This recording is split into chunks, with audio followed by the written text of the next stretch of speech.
So having said that, unless the president's planning on nuking Iran, and I don't believe he is, what are we going to do?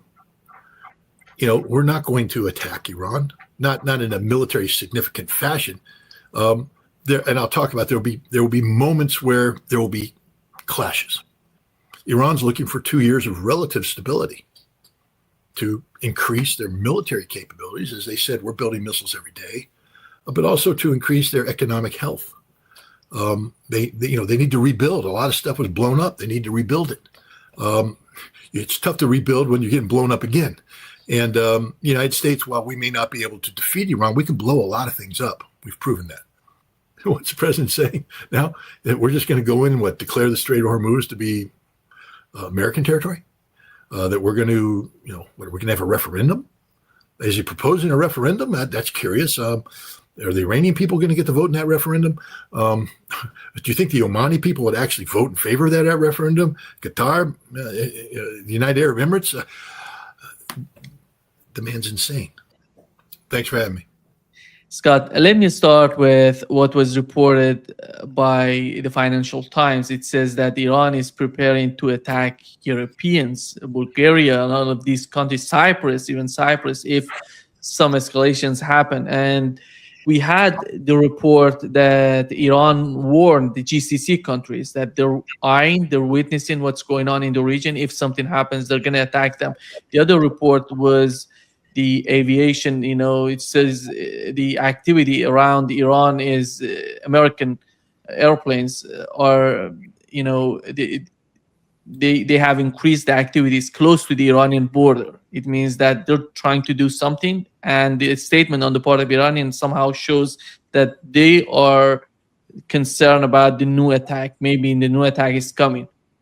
But when you look at the situation right now, and Donald Trump yesterday and the day before, it's all about the economic pressure on Iranian. He said yesterday there is no talk, no negotiations happening, which was, by the way, confirming what Iranians were talking about, because they said no negotiations are happening. But we know that they're sending messages, even yesterday and today, they're sending messages to Iranians via the Pakistani government. What is your assessment of the situation in Washington and the way that Donald Trump wants to continue, the conflict?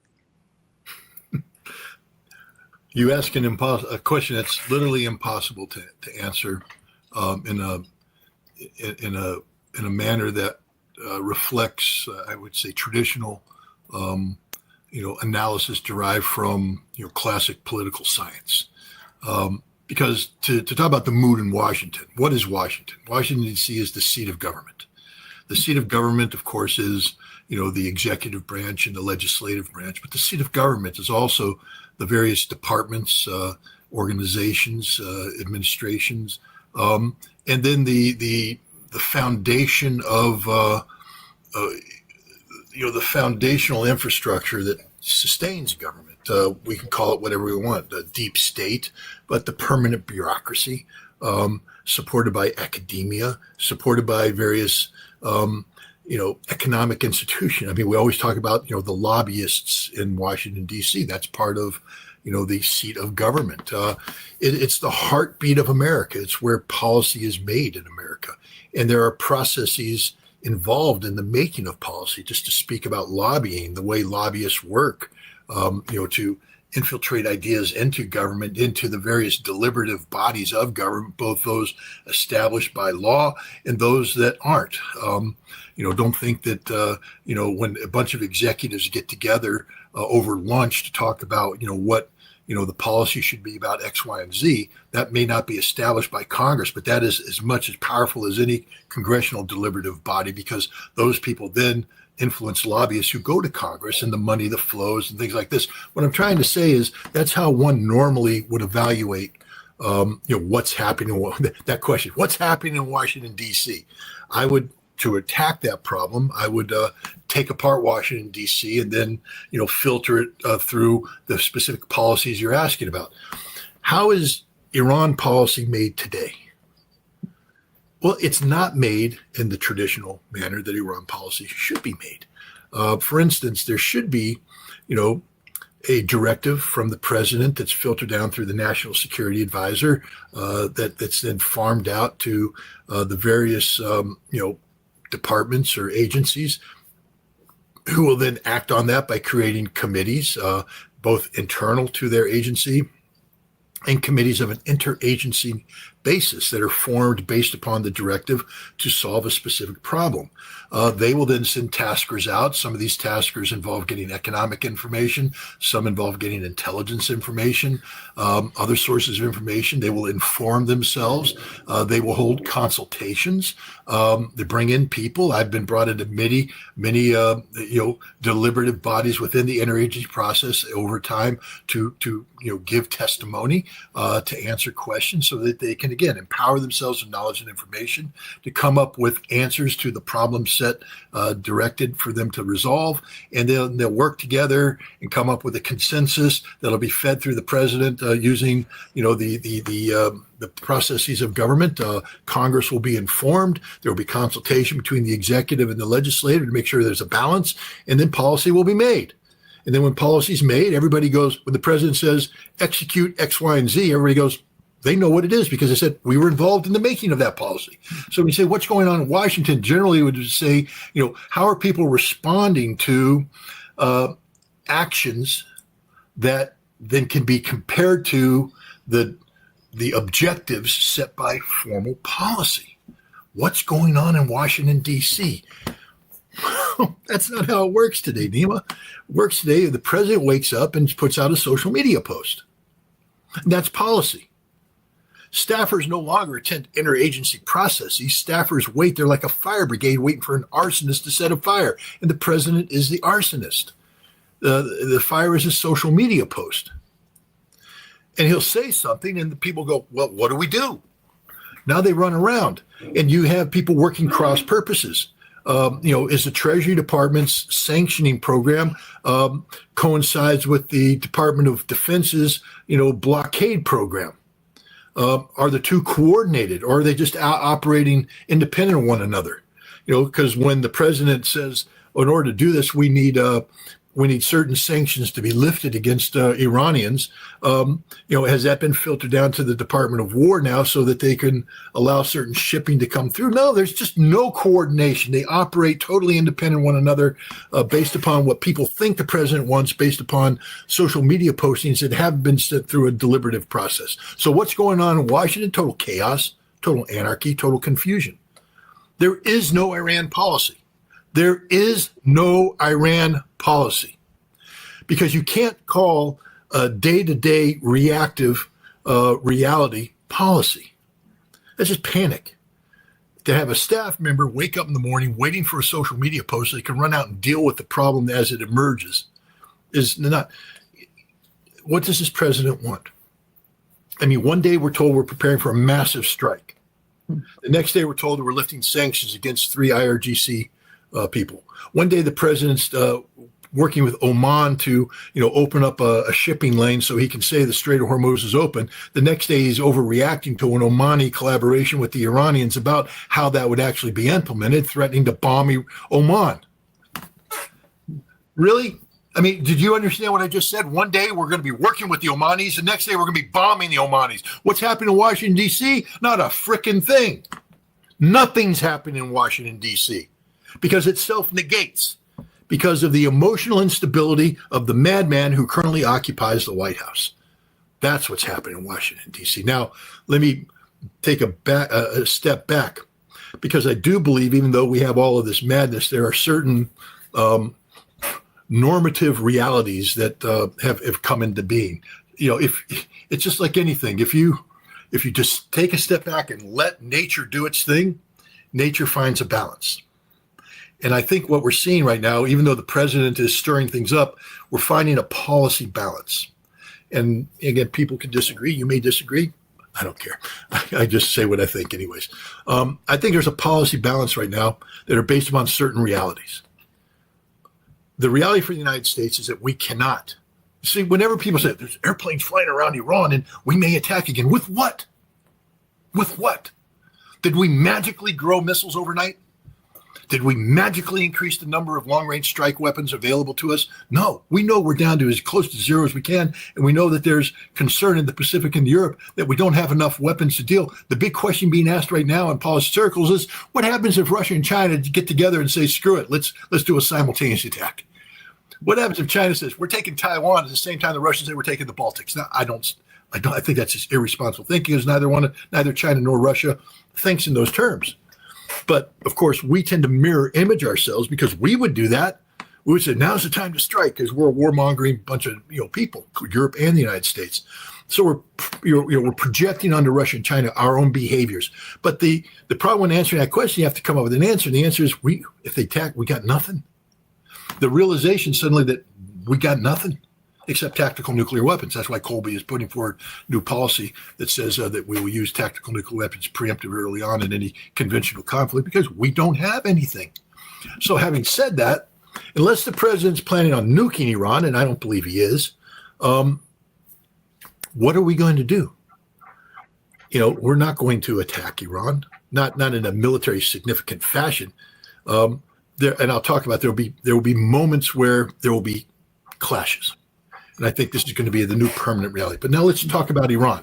So we know the United States is not inclined to carry out a massive military attack against Iran, because we can't. We can't sustain it. Iran. You hear a lot of talk. We're going to do this. We're going to do that. We're going to do this. We're going to do that. Iran needs economic stability. You know that. I know that. That's their number one priority. Economic stability over the long term requires, of course, certain realities to emerge in the Middle East, one of which is to get rid of the most destabilizing influence in the Middle East, the United States, and then to make it so that what happened in February never happens again. But we know that there's no MOU. It's dead, has been dead, and there will not be an MOU. That just isn't going to happen. So without an MOU, without a ceasefire, without any understanding, what understanding exists? The understanding of nature, the balancing of America can't continue large-scale military operations against Iran. Iran needs periods of stability to promote economic, activity, which is necessary for sustainment of national viability. And so what you see is that both sides have gravitated towards an understanding that avoids conflict. Now, because there is no formal agreement, and because this is sort of nebulous, you'll see them bouncing into each other once in a while. They'll bounce. And when you see that bounce, you suddenly get a moment of conflict. Boom. Bombing this, bombing that, missiles here, missiles there, that self-terminate as they gravitate away from one another, back to the balance. And I think that's the situation we're in right now, where both the United States and Iran acknowledge that there will be no short-term solution. Hell, Iran doesn't even want to talk to Trump for 2 years. All right. So if Iran says that, do you honestly believe that Iran is looking for a 2-year war? No. Iran's looking for 2 years of relative stability to increase their military capabilities. As they said, we're building missiles every day, but also to increase their economic health. They need to rebuild. A lot of stuff was blown up. They need to rebuild it. It's tough to rebuild when you're getting blown up again. And the United States, while we may not be able to defeat Iran, we can blow a lot of things up. We've proven that. I don't think Iran's in the business of getting things blown up anymore. That doesn't mean they'll shy away from a fight, but I don't think Iran's saying, let's have another 2-month sustained bombing campaign where a whole bunch of our infrastructure gets destroyed. They're not looking for that. They're not looking to pick a fight with anybody. They will respond as needed when necessary. But in the meantime, I think we're looking at a period of time up to at least the midterms where you're not going to see a major escalation of violence. You're going to see a maintenance of the status quo, where the United States can proclaim a steel wall that doesn't stop anything. Iran can talk about the opening of the Strait of Hormuz, but it's really not open, because it's not open until traffic is flowing through in a normative fashion. And as long as this conflict is there, there won't be normal rates of traffic. That's bad for Iran, by the way. Income generation, Iran generates income by having the Strait of Hormuz open, stuff getting to market. So do the Gulf Arab states. And so you're going to see just the laws of nature come into play, where you're going to get some norms taking place, where things are going to get to an area where both sides are saying, this isn't perfect, but we can live with this. The United States can live with the perception of containment, and Iran can live with a modicum of economic growth. And you're going to be dealing with this, and they're going to collide every once in a while. Things are going to go boom. But this is what we're going to see for a matter of months. I think after the midterm elections, Donald Trump will, again, because we can't escalate, we don't have the ability to do so. I think at that point in time, Donald Trump becomes empowered, depending on the results, to begin the withdrawal from the Middle East, which I think is ultimately the direction we're going. I think Iran understands that. And therefore, what's that old saying? Never get in the way of the enemy when they're doing what you want them to do. And in the long-term strategic, I think the United States is looking for unplugging from the Middle East, not doubling down on stupid. And Iran is not going to get in the way. But because none of this exists in a formal agreement, no formal structure designed to keep the two sides apart, there will be a drifting. They will collide. There will be moments of violence, and then they'll drift back apart because that's the natural balance I think both sides are in right now. That's what I think is happening in Washington, D.C. If I'm not mistaken, one of the members of the Iranian parliament said, when it was all about, Iran is trying to assassinate Donald Trump did this and that, they put him in catering, it's all about, but he came out, he said, why do we need to assassinate Donald Trump? The guy is destroying the United States. Why do we need to assassinate him? Who's going to do that?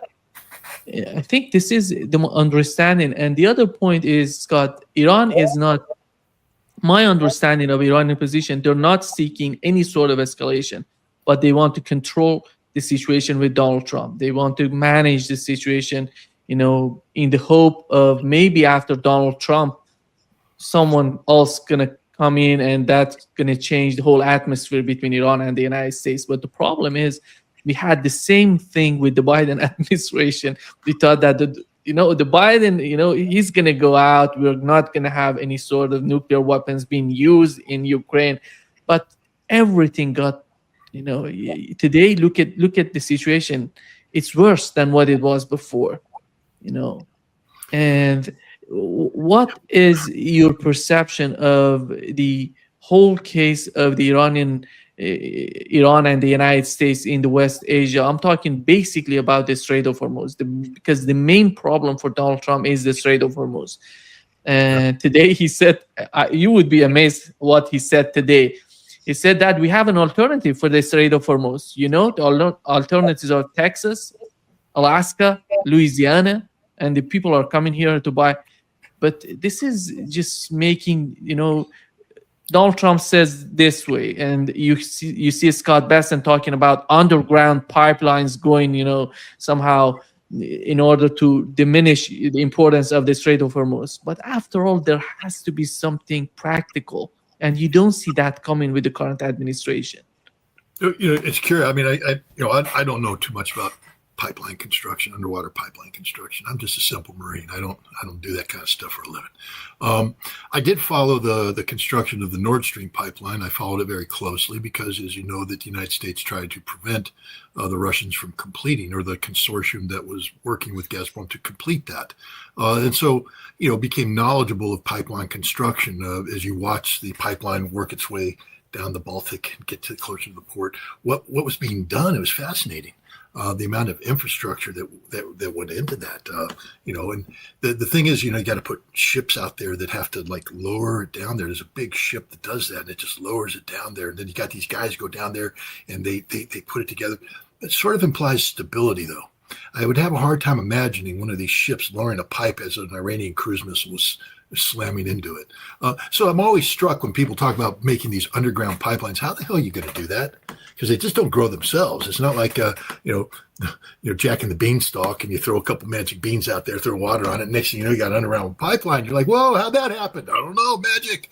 And it takes years to do this. I mean, there's no way an underground pipeline would take place in the administration of Donald Trump. So right off the bat, you know that Scott Bessent is smoking dope. He's lying. There will be no underground pipeline that emerges in a way that impacts the current crisis of the Strait of Hormuz. First of all, I can pretty much guarantee you that you can't build an underground pipeline in times of war. Okay, that just isn't going to happen. And so gosh, there's a problem, Scott, because you're building the underground pipeline because you can't open up the Strait of Hormuz because you have insufficient military capacity to do so. So if you can't open up the military, you can't open the Strait of Hormuz because you lack the military power to do so, how are you going to protect the assets building the underground pipeline? It's just crazy sometimes how people talk and nobody thinks through the problem. Again, I'm just a simple Marine. I don't claim to know about anything, but I pretty much can guarantee you can't build an underwater pipeline in a time of war because all your assets will be sunk. That's straight up. Went off. Go, feed that initial question. I had the answer. It's right on the tip of my tongue. It's about the Strait of Hormuz. The way that the question is, Donald Trump. He says that we have the alternatives. He's mentioning. Okay, now I got it. I'm there. Well, again, let's just the alternative. The alternative, what, Texas? So we're going to create. It's again the inherent inconsistency and insanity of Donald Trump. Why are we opposing Russia in Ukraine today?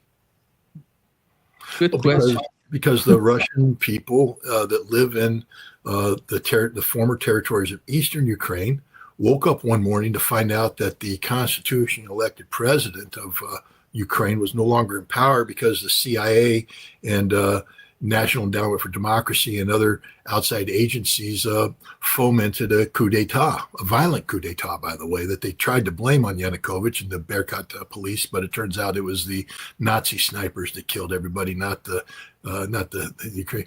And we empowered these Nazis to come in who hated Russians, who outlawed the Russian language and began killing Russians. They called the Russian speakers of Eastern Ukraine anti-terrorists, and they implemented an anti-terrorist operation that sent the military against these people. So they rounded up to defend themselves, and then implementing basic human right that has been set forth in the Charter of the United Nations of self-determination. They eventually said, we don't want to be part of this Nazi regime in Ukraine that bans everything we stand for. We want to be independent. And later on, they want to be part of Russia. So they went through these processes and Russia intervened. And we said, you can't do that about territorial integrity, sovereignty. I mean, these are big core issues for America, right? What's the president saying now? That we're just going to go in and declare the Strait of Hormuz to be American territory? That we're going to, we're going to have a referendum? Is he proposing a referendum? That's curious. Are the Iranian people going to get to vote in that referendum? Do you think the Omani people would actually vote in favor of that referendum? Qatar, the United Arab Emirates? The man's insane, literally insane. And anybody who promulgates this thinking is irresponsible in the extreme. This concept should be dismissed outright, and he should be ignored. Nobody should react to anything he says. Just ignore him because it's a non-starter. You can't even begin to get to where he wants to get. First of all, the thing about Texas, Mr. President, is you need to have a guy named Sam Houston that kicks the crap out of Santa Ana. Okay, that's sort of what made Texas Texas. The ability of Texas to actually break free of Mexico. You need to win a war. You haven't done that. You haven't won a war. You lost a war. You didn't win a war. You lost a war. In order to have Alaska, you have to have a country that actually owns the totality of the territory willing to sell it to you legally. Now, if the Strait of Hormuz was a singularity, meaning its own standalone nation, we might have something to go on here. The president might be able to say, let's talk to the Strait of Hormuz. Let's talk to the nation, the Hormuz people, and get them to decide they want to be part of America. All you Hormuzians over there, join America. Yay. Maybe. But the Strait of Hormuz is not a singularity. Last time I checked, there's a whole bunch of lines on a map saying this belongs to this country, this belongs to that country, and none of them get along. They don't. So it's a non-starter. The Strait of Hormuz is actually, again, come back to what we talked about earlier. It's a self-solving problem, to be honest.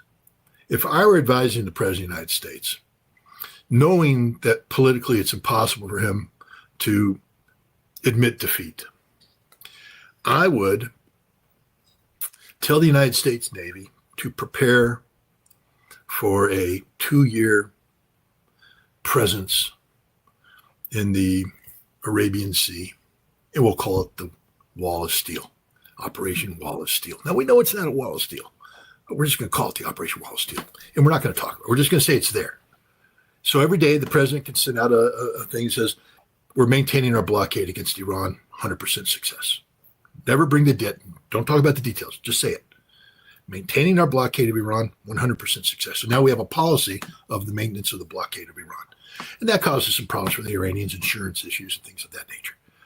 And then don't do a damn thing. Let the Strait of Hormuz solve itself. Because what will happen is all the nations in the Gulf will get together and say, how do we get ships to flow through here? Kuwait needs ships to flow through there. I'm just telling you, UAE isn't going to build any magic underwater pipeline. 2 years, that's Trump's term. That's when the Iranians aren't talking to him. In 2 years, in less than 2 years, in 6 months, the Strait of Hormuz problem will resolve itself if the United States does nothing other than maintain a blockade.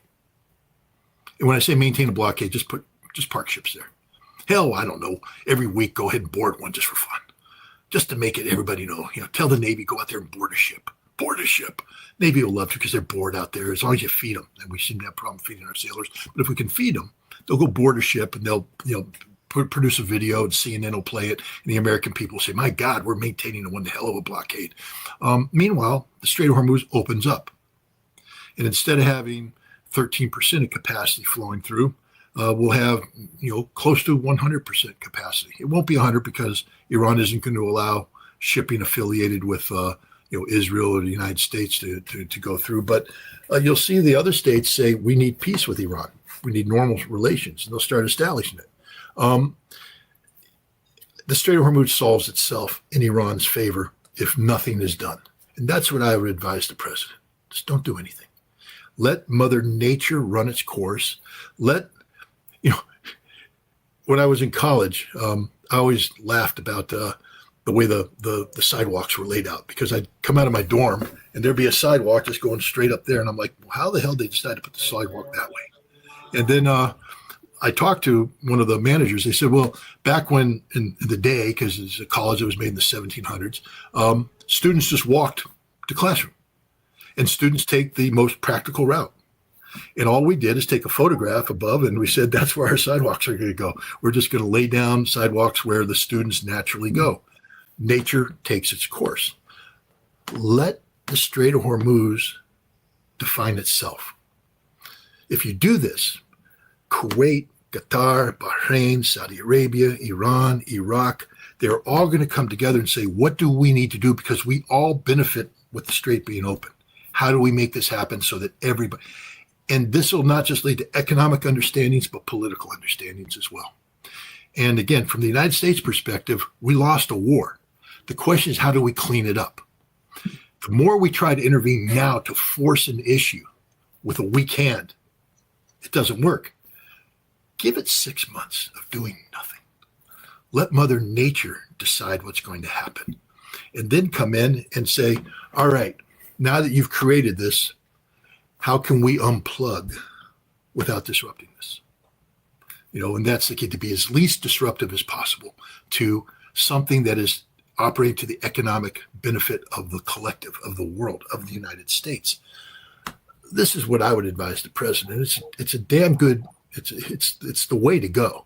But he's not going to do it because this president has to be in control and people are going to wake up and piss him off in the morning. I mean, again, Oman, 1 minute. 1 minute we're working with the Omanis on how to negotiate passage to the Strait. Next minute we're bombing them or threatening to bomb them. How do you do this? 1 minute with the Iranians, we're lifting sanctions on the IRGC. The next minute we're talking about resuming a massive bombing campaign. I mean, this is the kind of policy inconsistency that creates paralysis. I think Iran in the long term is going to allow Mother Nature to run its course. Iran's already taken the approach that I've recommended, just hands off.